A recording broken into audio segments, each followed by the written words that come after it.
আমি আমার পিতামাতাকে অনেক গুরুত্ব দিই। আমি তোমার বন্ধুদের খুব একটা দাম দিই না। তুমি কি এই ব্যাপারটিকে খুব গুরুত্ব দাও? তুমি কি তোমার পড়াশোনাকে এত গুরুত্ব দিতে পারো না?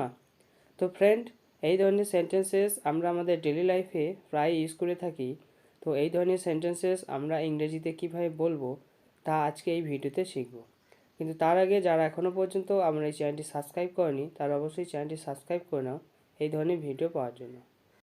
এই সেন্টেন্সগুলোতে কিছু কমন ওয়ার্ড রয়েছে, যেমন গুরুত্ব দেওয়া, দাম দেওয়া। এর জন্য যে আমরা ফ্রেজটি ইউজ করব সেটি হচ্ছে টু গিভ মাচ ইম্পর্টেন্স। আমি আমার পিতামাতাকে অনেক গুরুত্ব দিই। I give much importance to my parents. তুমি কি তোমার পড়াশোনাকে এত গুরুত্ব দিতে পারো না?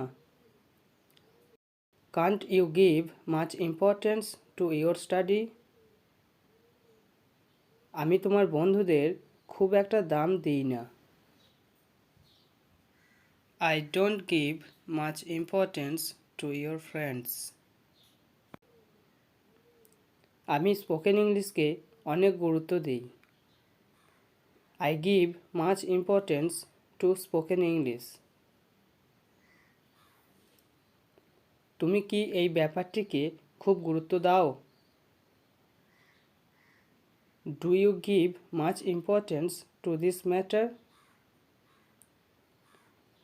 আমাদের তাদের কথায় খুব একটা গুরুত্ব দেওয়া উচিত না। We shouldn't give much importance to their words. তো ফ্রেন্ড, আজকের ভিডিওটি এই পর্যন্তই। শেষ পর্যন্ত ভিডিওটি দেখার জন্য ধন্যবাদ। বাই।